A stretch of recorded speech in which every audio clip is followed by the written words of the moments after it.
Oh meu Deus, agora vem uma oração gigantesca que eu vou ter que ler. Vamos a isto. Deus omnipresente, Deus da nossa salvação, começou a ler o padre com aquela voz nítida, meiga e sem afetação que só os sacerdotes eslavos têm e que tão irresistível é aos corações russos. Deus omnipotente, Deus da nossa salvação, volvei hoje os vossos olhos e concedei-nos a vossa graça e generosidade a estes vossos humildes servos. Ouvi-nos com amor e tende piedade e misericórdia de nós.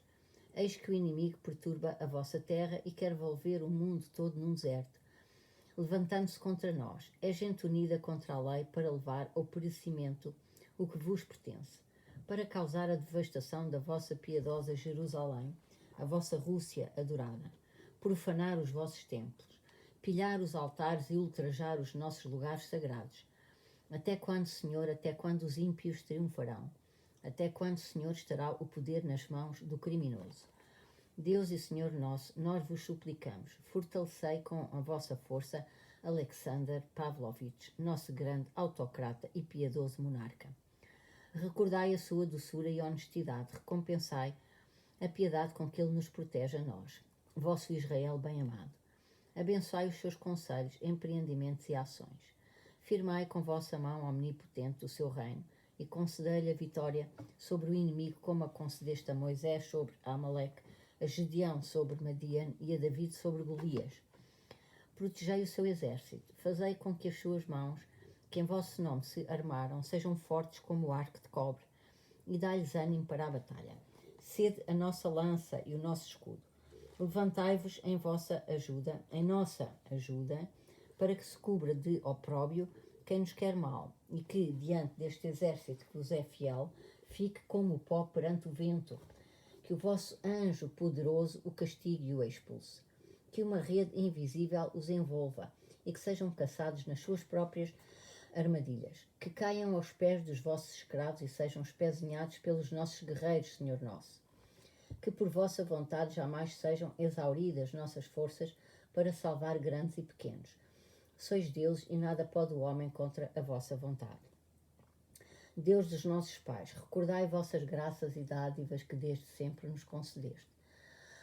Não nos rejeiteis de vosso rosto, nem menosprezeis a nossa indignidade, mas tende piedade de nós, e pela vossa infinita misericórdia e pela vossa infinita generosidade, indultai as nossas arbitrariedades e os nossos pecados.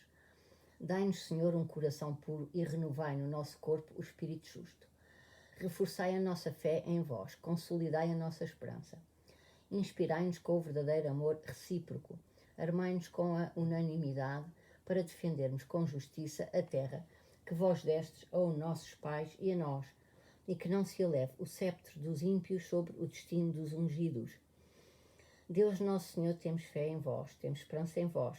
Não nos recuseis a vossa graça e mandai um sinal a nosso favor, de modo a que aqueles que nos odeiam e odeiam a nossa fé cristã ortodoxa o vejam e se cubram de opróbio e pereçam, e que todas as nações vejam que o vosso nome é Deus e que somos a vossa gente.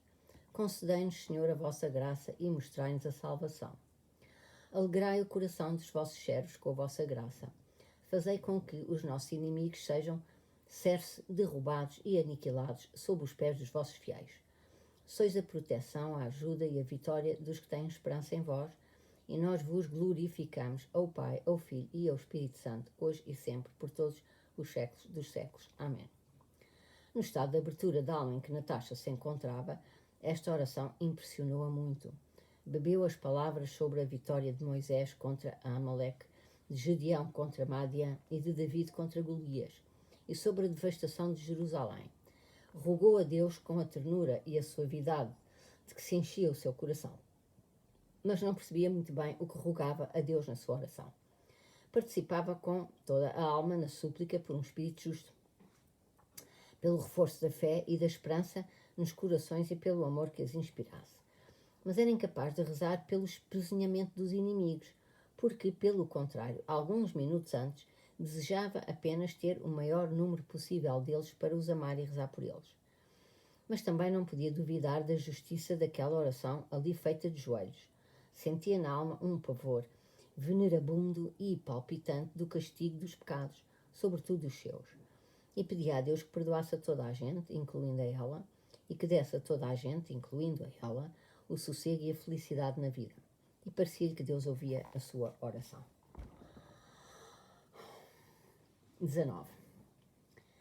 Desde o dia em que Pierre saiu de casa dos Rostov com a recordação do olhar grato de Natasha, olhou para o cometa parado no céu e sentiu que algo novo se abria diante dele, deixou de o perseguir a questão da vaidade e da loucura de tudo o que era terreno. Uma questão que tinha sido tão torturante para ele. A terrível questão, o porquê e o para quê, que dantes lhe surgia no meio de qualquer ocupação, não foi substituída por uma questão nova nem pela resposta à antiga, mas pela imagem dela. Fosse quando ouvia ou participava nas mais comezinhas das conversas, fosse quando lia ou lhe contavam qualquer ignomínia ou estupidez humana, não se aterrorizava como outrora, não se interrogava sobre a razão por que as pessoas tomavam tão a peito as coisas quando tudo era tão incerto e de tão breve duração. Mas lembrava-se dela tal como a vira pela última vez, e todas as suas dúvidas desapareciam. Não porque ela fosse resposta às perguntas que lhe surgiam, mas porque ao imaginá-la se transportava logo para outra área de atividade espiritual, límpida, onde não havia culpados nem inocentes, uma área de beleza e amor pela qual valia a pena viver.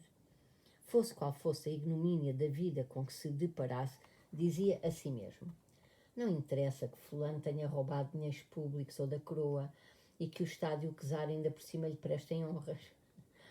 O que interessa é que ela me sorriu ontem e pediu que a visitasse, e que a amo, e que jamais alguém o saberá, pensava ele. Pierre, como dantes, continuava a frequentar a alta sociedade, a beber muito e a levar a mesma vida ociosa e distraída. Porque, tirando as horas que passava em casa dos Rostov, era preciso matar o tempo, e os conhecimentos que arranjara em Moscou atraíam-no irresistivelmente para aquela vida. Porém, nos últimos tempos, em que chegavam rumores do teatro de guerra cada vez mais preocupantes, e em que a saúde de Natasha começava a melhorar, e ela já não despertava nele o mesmo sentimento de compaixão e cuidado, começou a apoderar-se dele uma inquietação cada vez mais incompreensível. Sentia que a situação em que se encontrava não poderia durar muito, que estava iminente uma catástrofe que lhe mudaria a vida toda, e em tudo procurava, com impaciência, sinais dessa catástrofe. Um dos seus irmãos maçons revelara a Pierre uma profecia relativa a Napoleão, deduzida do Apocalipse de São João.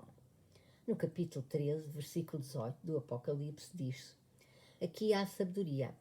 Aquele que tem entendimento procura o número da besta, porque é o número de um homem, e o seu número é 666. E no mesmo capítulo, versículo 5, e foi-lhe dada uma boca para proferir grandes coisas e blasfémias, e deu-se-lhe poder para agir por 42 meses. As letras francesas, à semelhança dos valores numéricos do alfabeto judaico, em que as primeiras 10 letras designam as unidades e as restantes as dezenas, adquirem o seguinte significado. Bem, aqui vêem-se duas filas de quadradinhos. Na primeira fila, cada quadradinho tem uma letra do alfabeto, pela ordem correta, e na segunda fila, os quadradinhos têm os números de 1 a 10, e depois vão andando de 10 em 10 até 160.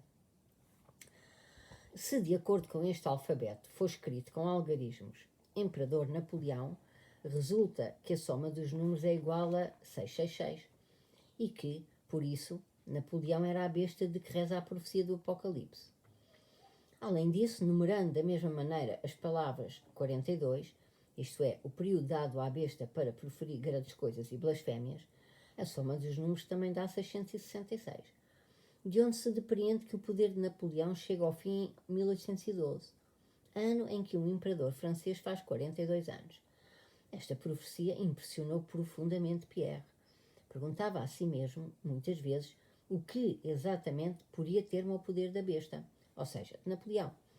E utilizando a mesma base de correspondência das letras com os números e o mesmo cálculo, tentava encontrar resposta à pergunta que o procurava. Pierre tentou as respostas: o imperador Alexandre e a nação russa. Pois bem, o resultado era bastante superior ou bastante inferior a 666.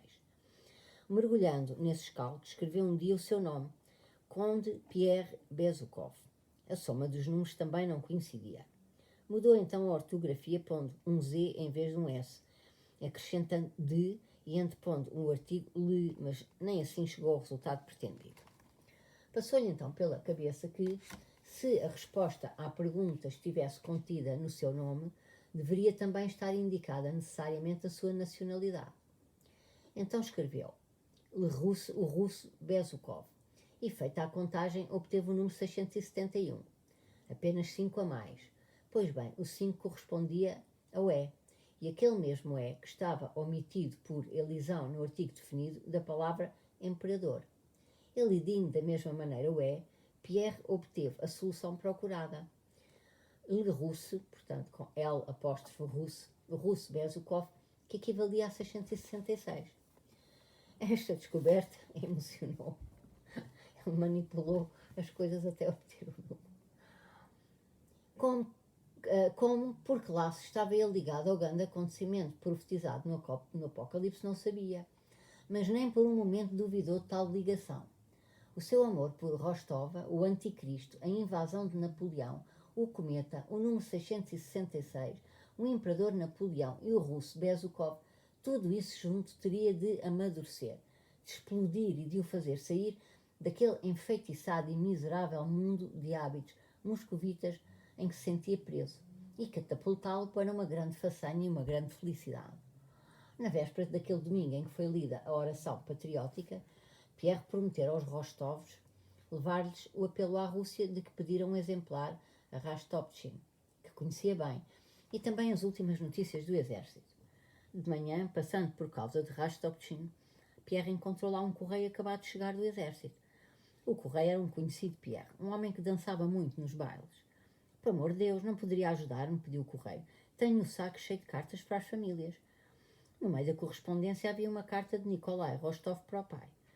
Pierre encarregou-se-lhe a levar. Além disso, o conde Rastopchin deu a Pierre o apelo do imperador acabado de ser impresso, as últimas ordens de serviço para o exército e o último panfleto. Lendo por altas ordens de serviço, Pierre encontrou numa delas, entre as notícias sobre feridos, mortos e condecorados, o nome de Nikolai Rostov, galardoado com a Cruz de São Jorge de 4º grau pela coragem de que dera provas na Batalha de Ostrovnia. E também, na mesma ordem de serviço, a nomeação do príncipe Andrei Bolkonsky para comandante do regimento de caçadores. Embora não quisesse lembrar Bolkonsky aos Rostov, Pierre não pôde refriar o desejo de os alegrar com a notícia da condecoração do filho. E guardando consigo o apelo, o panfleto e outras ordens de serviço, mandou-lhes de imediato a carta de Nikolai e a ordem de serviço em que ele saíra.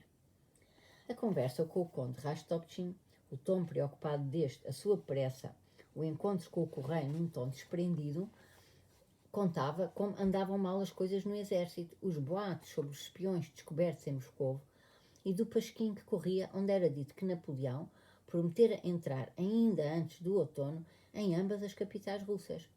A conversa sobre a vinda do imperador para Moscovo, esperada para o dia seguinte, tudo isso excitava em Pierre com uma força renovada aquele sentimento de emoção e expectativa que não abandonava desde o momento em que completara o cometa e, sobretudo, desde o início da guerra.